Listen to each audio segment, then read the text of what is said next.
హైదరాబాద్ లో పతంగులు ప్రాణాలు తీస్తున్నాయి. చైనా మాంజాపై ఎంత నిఘా పెట్టినా ప్రజలు వారి బారిన పడుతూనే ఉన్నారు. నిత్యం ఏదో ఒక చోట చైనా మాంజా తగిలి జనాలు ప్రాణాపాయ స్థితిలోకి వెళ్తున్నారు.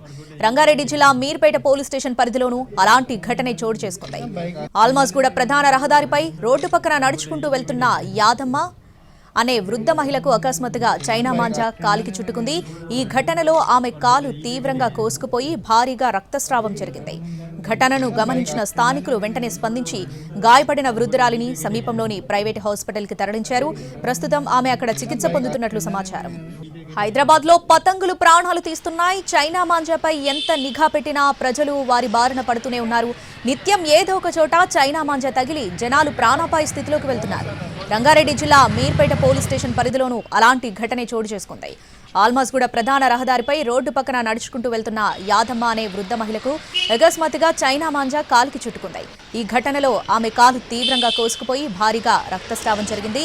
ఘటనను గమనించిన స్థానికులు వెంటనే స్పందించి గాయపడిన వృద్ధురాలిని సమీపంలోని ప్రైవేట్ హాస్పిటల్ కి తరలించారు.